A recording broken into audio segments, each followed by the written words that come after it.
news coming in, the leaders from around the world have started paying their tributes to the government and the people of Cuba after the announcement of the death of the former Cuban president Fidel Castro, who has died at the age of 90. His brother, Cuban president, made the announcement last Friday night at the Cuban state TV. Now, Fidel Castro was born in August 13, 1926 and grew up to become one of the leaders of the movement against the dictatorship.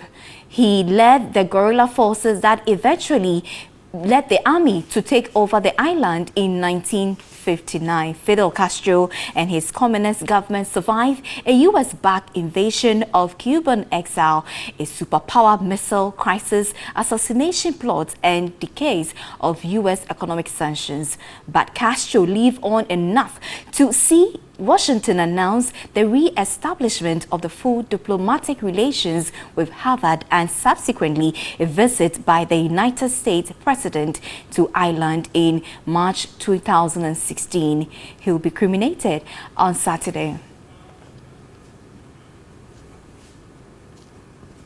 Now we'll bring you a brief profile of the late President Fidel Castro. Fidel Alejandro Castro Ruz was born on August 13, 1926, near Baran in Cuba's Eastern Oriente province. He was the third of 6 children, including his 2 brothers Raul and Ramon, and 3 sisters Angela, Emma, and Agustina.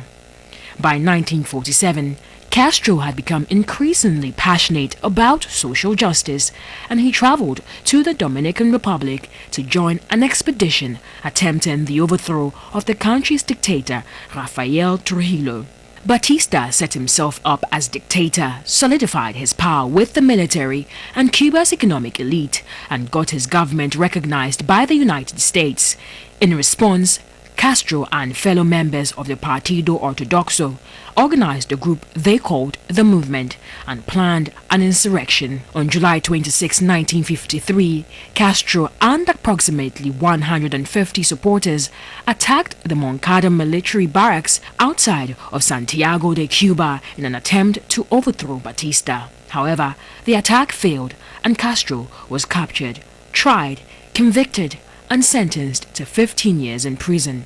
His brother, Raul, was also among those imprisoned. Now we have other tributes pointing the late South African President Nelson Mandela on a visit to Cuba praised the role of the Cuban played in ending apartheid in South Africa. I have been in prison for almost 30 years. Casi 30 años. And that period appeared to us to have been remarkably short. Y ese tiempo nos pareció que era irrevocablemente corto. Because we knew that we have strong friends almost everywhere in the world. Que teníamos amigos muy firmes casi en todas partes del mundo. And one of those friends who has been very consistent and whose voice has been very clear has been that of Comrade Fidel Castro. Muy firme ha sido precisamente Fidel Castro. We have never doubted that we in him and in Cuba, we have a dependable friend. From the point of view of size and population, Cuba is a small country, but it is exercising an impact on world affairs which is similar to that of the superpower. And Cuba has shown that it is just not the question of the size of a country, but its policy and the caliber of its leaders. That is important. We have benefited tremendously from the lessons of the Cuban Revolution and from what Cuba is doing, especially in Africa. The entire world, and particularly South Africa, will never forget the lessons of Quito Canavale, because that was the turning point in the military situation in this region. We also feel that Namibian independence would have been very difficult to achieve difícil de lograr. If Cuba had not acted so courageously and decisively Si Cuba in no hubiese Angola, actuado, the South African army would still have been there, el ejército surafricano todavía and estaría it allí. would have been difficult to get the liberation of this country. We are therefore indebted to Cuba. We would like to thank Comrade Fidel Castro Queremos agradecerle al and the al people of Fidel Cuba Castro y al pueblo de for Cuba the support they have given us. Ben Aniaji. Ben Aniaji, thanks. Ben, thanks for joining us in the studios. Thank you very much, Josephine. Right. What do you make of the demise of Fidel Castro to you personally? Has really come as a shock to us, though we knew that he had some kind of health challenges. But nonetheless, nature, as it goes, when the time comes, one will have to leave. And so we are just taking it in good faith, and we are taking it consoled by the fact that the commander left so many good knowledge, skills, and experience and wisdom out there, which we think will continue to inspire many, many, many young people of this world, especially those looking for justice and human freedom. Talking about inspiration, what are the fond memories you can easily come into your mind about Fidel Castro? Yeah, in the first place, I will talk about the privilege that many of us Ghanaians had to study in Cuba. Not only Ghana, interestingly, more than 35 states, African states, had their students, had schools in Cuba, and were being catered by the Cuban government in terms of human resource development, right away from the secondary, pre-university, the polytechnics to the universities. And so that is a huge kind of thing that one will always think about. And we also look at what he did for Africa. If you look at apartheid, not for the role of the Cubans, it would have been impossible for apartheid to be stopped. Looking at the Namibian independence, the support they gave to MPLA of Angola, Frelimo of Mozambique, Ethiopia, and many African states that tried to change their systems to favor their people. Fidel and his government did a lot.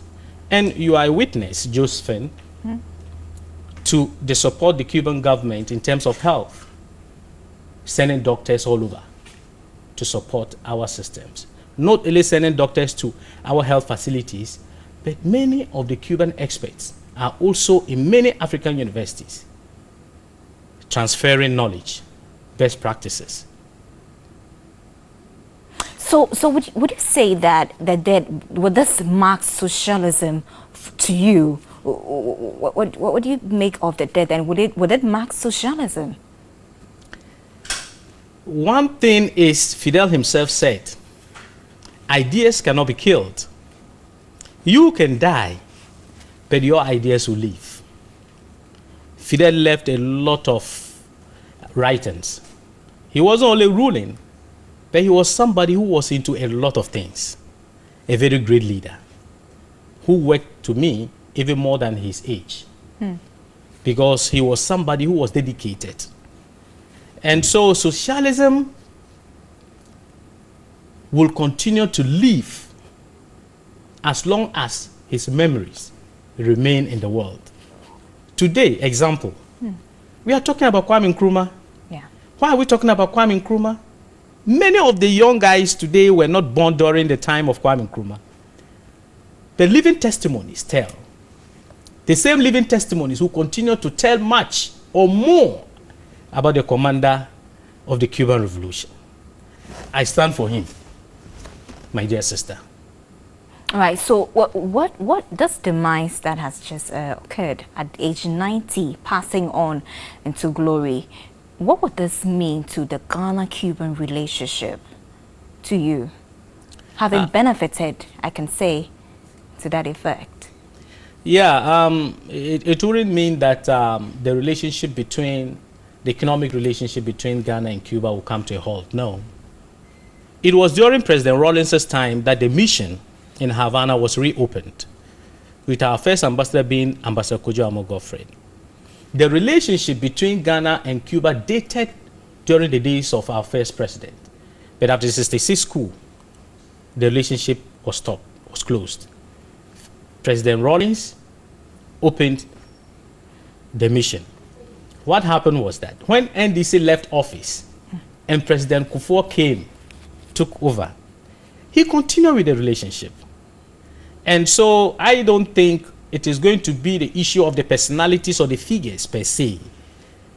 But what goes beyond the personalities and the figures is what keeps and will continue to keep the relationship between Ghana and Cuba. Thank you very much, Ben, for passing through the studios and feeding us more about Fidel Castro. We are so grateful. Hasta la victoria siempre. Sure. Patria o muerte, venceremos. All right, what does that mean? Victory always. All A right. motherland or death, we will win. Sure. Thank Or you we will very conquer. much. Right, so now we'll go over to the phone lines and speak to Dr. Vladimir Enchidansu. He's a director of academic affairs, Ghana Armed Forces and Staff College, and an international relation expert. Good afternoon, Doctor. Good afternoon to your viewers. Very well. Thanks very much for making time to speak to us. We know that you are at the funeral grounds. You are welcome. Very well. Doc, how significant was Fidel Castro's role in Africa during the Cold War? Extremely significant, because he built a resilient public, a resilient economy, a resilient people.